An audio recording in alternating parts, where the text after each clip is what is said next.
NEET পরীক্ষা নিয়ে সারা দেশ জুড়ে আমরা দেখেছি আরশোলাদের উৎপাত।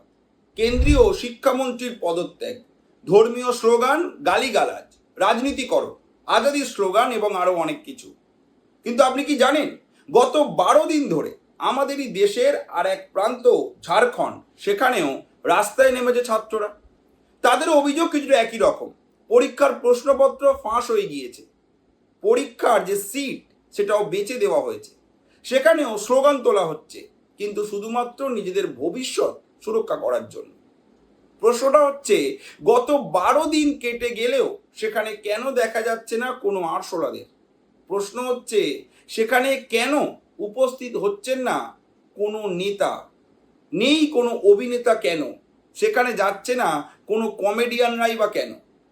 প্রশ্ন হচ্ছে, যন্তর মন্তরে দিনের পর দিন এত খাবার আসছিল, এত জলের বোতল আসছিল, ঝাড়খণ্ডে কেন সেগুলো পৌঁছাচ্ছে না? প্রশ্ন হচ্ছে, শুধুমাত্র ঝাড়খণ্ড নয়, কেরালা থেকে শুরু করে পাঞ্জাব, সর্বত্র পরীক্ষার পেপার লিক হয়েছে, সর্বত্র পরীক্ষায় অনিয়মের অভিযোগ উঠেছে, কিন্তু সেখানেও কেন দেখা যাচ্ছে না কোনো আরশোলার উৎপাত? যদি উত্তরটা আপনাদের জানা থাকে, ভিডিওটা পজ করে অবশ্যই কমেন্টে জানাবেন। আর যদি না জানা থাকে, ভাবতে থাকুন, আমরা জানাবো এর উত্তর। তবে তার আগেও আপনাদের জানাবো, ঝাড়খণ্ডে ঠিক কী কারণে এত ছেলেমেয়েরা রাস্তায় নেমেছে, জল ঝড় বৃষ্টি উপেক্ষা করে প্রতিবাদ করছে, স্লোগান তুলছে। তাই চলুন শুরু করা যাক। ঝাড়খণ্ডে যে আন্দোলন চলছে তার সূত্রপাত হয়েছে ঝাড়খণ্ড পাবলিক সার্ভিস কমিশন অর্থাৎ জেপিএসসির 14তম কম্বাইন্ড সিভিল সার্ভিস এক্সামিনেশনকে ঘিরে। কমিশন 103টি শূন্য পদের বিজ্ঞপ্তি প্রকাশ করেছিল। প্রিলিমিনারি পরীক্ষা, তার ফল প্রকাশের পর প্রায় 2200 জনকে মেন পরীক্ষার জন্য নির্বাচন করা হয়, আর তারপর থেকেই শুরু হয়ে যায় বিতর্ক। অভিযোগ তোলা হয়, ক্যাটাগরি অনুযায়ী কাট অফ নম্বর প্রকাশ করা হয়নি। অভিযোগ ওঠে, মেধা তালিকায় কমিশনের সদস্যদের স্বাক্ষরও ছিল না। এরই মধ্যে সোশ্যাল মিডিয়ায় ভাইরাল হয়ে যায় পরীক্ষার একটি ওএমআর সিট। দেখা যায় ওই ওএমআর সিট যিনি পরীক্ষা দিয়েছেন, মাত্র 48টি প্রশ্নের উত্তর দিয়েছে। হিসাব মতো তার ওই পরীক্ষায় মেন্সের জন্য নির্বাচন হওয়ার কথাই নয়, কিন্তু রোল নাম্বার সার্চ করে দেখা গেল ইতিমধ্যেই ওই পরীক্ষার্থী মেন্স পরীক্ষার জন্য নির্বাচন হয়ে গিয়েছে, সিলেক্ট হয়ে গিয়েছে। যার পর থেকে এই প্রতিবাদ আরও বেড়ে যায়, মানুষ রাস্তায় নামে আন্দোলন করার জন্য। দাবি করা হয়, যে পরীক্ষার্থী মাত্র 48টি প্রশ্নের উত্তর দিয়েছেন, তিনি কিভাবে মেন্সের জন্য নির্বাচিত হলেন? এরপর ছাত্ররা দলে দলে রাস্তায় ভিড় জমাতে থাকে, সরকারের বিরুদ্ধে স্লোগান তুলতে থাকে, নিজেদের ভবিষ্যৎ সুরক্ষার কথা বলতে থাকে। তারা দাবি তোলে, প্রথমত আমরা সিবিআই তদন্ত চাই, দ্বিতীয়ত 14তম জেপিএসসির যে প্রিলিম পরীক্ষা হয়েছে সেটাকে বাতিল করতে হবে, তৃতীয়ত নতুন করে পরীক্ষা নিতে হবে, চতুর্থত ওএমআর সিট প্রকাশ করতে হবে, পঞ্চমত উত্তরপত্র প্রকাশ করতে হবে, ষষ্ঠত কাট অফ নম্বর প্রকাশ করতে হবে, সপ্তমত নিয়োগ সংস্থার সংস্কার করতে হবে, অষ্টমত ভবিষ্যতে সময় মতো নিয়োগ করতে হবে। শুধুমাত্র তাই নয়, জেপিএসসি নিয়ে তো রাগ ছিলই, জেএসএসসি ঝাড়খণ্ড স্কুল সার্ভিস কমিশন, সেই পরীক্ষাতেও বছরের পর বছর ধরে নিয়োগ হয়নি, কিংবা সেখানের পরীক্ষাতেও কারচুপি হয়েছে, এমন অভিযোগ নিয়ে রাস্তায় নামে ছাত্ররা। স্বচ্ছতার অভাব রয়েছে, অনিয়ম রয়েছে, বিলম্ব হচ্ছে, নানা রকম দাবি জানাতে থাকে তারা। তারা বলতে থাকে, পরীক্ষার যে সংস্কার সেটা যেন করা হয়, শিক্ষা ব্যবস্থাকে যেন আরো ভালো করা হয়। এই দাবি নিয়ে ঝাড়খণ্ডের ছাত্ররা টানা 12 দিন ধরে ঝড় জল উপেক্ষা করে রাস্তায় নেমেছে।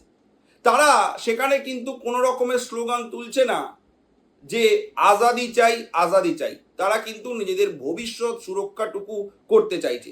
সেখানে কেউ বলছে না বাস নাম রহেগা আল্লাহ কা, সেখানে কেউ বলছে না सीता के पति के नाम लेकर नीता का पति का काम कर रहा है, সেখানে কেউ এসব স্লোগান দিচ্ছে না, কেউ কিচ্ছু বলছে না, কেউ বলছে না ফ্রি উমর খালিদ।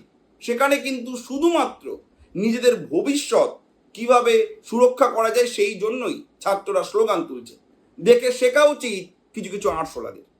এবার আপনাদের জানাবো, সরকারও কিন্তু চুপ করে নেই। সরকার ইতিমধ্যেই সিআইডি তদন্তের নির্দেশ দিয়েছে। একটা এসআইটি গঠন করা হয়েছে। জেপিএসসি তার ডেপুটি পরীক্ষা নিয়ন্ত্রক সহ কয়েকজনকে গ্রেফতারও করা হয়েছে। জেপিএসসি চেয়ারম্যান এল খিয়াংটে তিনি ইতিমধ্যেই পদত্যাগ করে দিয়েছেন। মেন পরীক্ষা আপাতত স্থগিত রাখা হয়েছে। তদন্ত করার পর দেখা যাচ্ছে জেপিএসসি যে সংস্থাকে পরীক্ষা নেওয়ার বরাত দিয়েছিল টিডিপিএল, সেটা একটা ব্ল্যাক লিস্ট কোম্পানি। এরপর ছাত্ররা দাবি তোলে তারা সিআইডি নয়, তারা সিবিআই তদন্ত চায়, কারণ তাদের মতে একটা স্বাধীন সংস্থা তদন্ত করলে মানুষের বেশি আস্থা থাকবে। অর্থাৎ একজন চেয়ারম্যান জেপিএসসি তিনি পদত্যাগ করে দিয়েছে। কিন্তু আপনারা জানলে অবাক হবেন যে ঝাড়খণ্ডের যে শিক্ষা ব্যবস্থা তার মাথায় কারা কারা আছে। ঝাড়খণ্ডের শিক্ষা সংক্রান্ত দুটি মন্ত্রক রয়েছে। একটাতে রাজ্যের মুখ্যমন্ত্রী হেমন্ত সোরেন তিনি রয়েছেন স্কুল শিক্ষা ও সাক্ষরতা বিভাগের দায়িত্বে, এবং আরেকটি বিভাগে রয়েছেন সুদীপ্য কুমার, তিনি উচ্চ ও প্রযুক্তিগত শিক্ষা মন্ত্রকের দায়িত্ব সামলাচ্ছেন। অর্থাৎ রাজ্যের মুখ্যমন্ত্রী তিনি কিন্তু শিক্ষা মন্ত্রকের দায়িত্বে রয়েছেন, অথচ শুধুমাত্র জেপিএসসি চেয়ারম্যান তার পদত্যাগেই তিনি বলছেন এনাফ ইজ এনাফ। আমরা ছাত্রদের কথা শুনেছি, পদত্যাগও দিয়েছেন যিনি চেয়ারম্যান ছিলেন, তদন্ত চলছে, যা ব্যবস্থা হবে। কিন্তু এখানেও কেউ বলছে না যে না, শিক্ষামন্ত্রী হিসাবে মুখ্যমন্ত্রীর দায়িত্ব রয়েছে, তাকেও পদত্যাগ করতে হবে। এখানে রাহুল গান্ধী থেকে শুরু করে অরবিন্দ কেজরিওয়াল সবাই কিন্তু চুপ। সব থেকে বড় কথা, শুধুমাত্র ঝাড়খণ্ড নয়, 6 জুন দিল্লির যন্তর মন্তরে আরশোলারা প্রতিবাদ শুরু করেছিল নিট পরীক্ষায় যে প্রশ্নপত্র ফাঁস হয়েছিল তার জন্য। 6 জুন থেকে সেই প্রতিবাদ চলে, প্রায় টানা 50 দিনের মতো প্রতিবাদ চলেছিল। কিন্তু সেই 6 জুনের পর একের পর এক রাজ্যে কিন্তু পরীক্ষা বাতিল হয়েছে। 27 জুন বাতিল হয়ে যায় মহারাষ্ট্রের টেট পরীক্ষা, অভিযোগ সেই প্রশ্নপত্র ফাঁস। 30 জুন জয়পুরে paramedical council examination paper leak হয়ে যায়, পরীক্ষা বাতিল।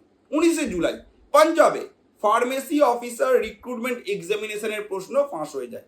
23 জুলাই উত্তরাখণ্ডে ফাঁস হয় একটি সরকারি বিশ্ববিদ্যালয়ের প্রশ্ন। 25 জুলাই ঝাড়খণ্ডের জেপিএসসি জেএসএসসি পরীক্ষার ফাঁস হওয়া নিয়ে, সিট বেছে দেওয়া নিয়ে সেখানেও বিক্ষোভ শুরু হয়েছে। জুলাই মাসেই কেরালায় পিএসসি পরীক্ষায় পাওয়া যায় বড়সড় অনিয়মের অভিযোগ। অর্থাৎ একটা রাজ্য নয়, বিজেপি নয়, কংগ্রেস নয়, আপ নয়, আমরা বলতে চাইছি দেশের শিক্ষা ব্যবস্থার প্রতিটি ক্ষেত্রে দুর্নীতি চলছে। কে ক্ষমতায় রয়েছে সেটা আমরা বলছি না।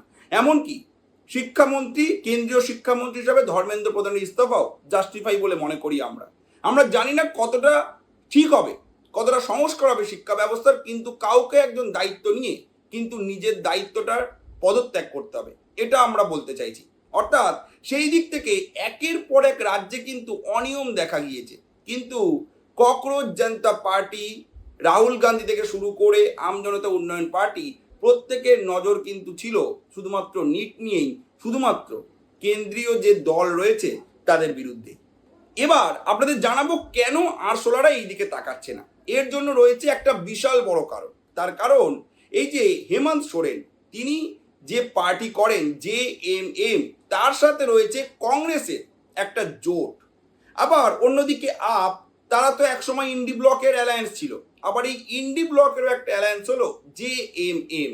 অর্থাৎ নিজেদের রাজনৈতিক স্বার্থ এদিক ওদিক যাতে না হয়ে যায়, সেই জন্যই কিন্তু মুখে কুলু পেটেছে রাহুল গান্ধী থেকে শুরু করে অরবিন্দ কেজরিওয়াল। আর অন্যদিকে সিজেপি অর্থাৎ ককরোচ জনতা পার্টি, তাদের সত্যতাও আমরা একাধিকবার আপনার সামনে তুলে এনেছি। তারাও কিন্তু কোনো রকম ধোয়া তুলসী পাতা না, তারাও কিন্তু নিজেদের রাজনৈতিক স্বার্থ চরিতার্থ করার জন্যই ময়দানে নেমেছিল। নাহলে আপনারাই বলুন না, তারা বলছে তারা এই ঝাড়খণ্ড প্রোটেস্টের সাথে আছে, কিন্তু তারা এখনো পর্যন্ত একজনও সেখানে পৌঁছাতে পারলো না। আমরা মানছি যিনি এই সিজেপির প্রধান অর্থাৎ অভিজিৎ দীপকে, তিনি টাইফয়েডে আক্রান্ত, কিন্তু অন্যান্যরা সৌরভ দাস, আশুতোষ রাঙ্কা, তারা কোথায় গেল? তারা কেন এখনো গিয়ে পৌঁছাচ্ছে না সেখানে? তারা এখনো কেন ছাত্রদের জন্য জল থেকে শুরু করে খাবার কিছুই পাঠাচ্ছে না? তাদের তো এত ফ্যান ফলোয়িং। এমনকি আমরা দেখেছি ধ্রুব রাঠি থেকে শুরু করে সোনাম ওয়াংচুক, তারাও অনশন করেছে, অনেকে প্রতিবাদে গলা মিলিয়েছে। প্রকাশ রাজ থেকে শুরু করে নাসিরুদ্দিন শাহ, সাবানা আজমি, প্রত্যেকে কিন্তু ওই প্রতিবাদে ছিল। কেন এই প্রতিবাদে আসছে না? তার উত্তর কিন্তু একটাই, এবং সেটা হলো নিজেদের রাজনৈতিক স্বার্থ চরিতার্থ করা। অর্থাৎ আপনাদের কি মনে হচ্ছে আমাদের এই যুক্তি কতটা সত্যি হতে পারে? যদি ভুল হয়ে থাকে তাহলে আপনাদের কি মনে হয় কেন কোনো আরশোলাদের দেখা যাচ্ছে না ঝাড়খণ্ডে? জানাতে ভুলবেন না আপনাদের মতামত কমেন্ট করে। আর অবশ্যই এরকম আরও কন্টেন্ট দেখার জন্য ফলো এবং সাবস্ক্রাইব করতে হবে আমাদের এই চ্যানেলটিকে। ধন্যবাদ।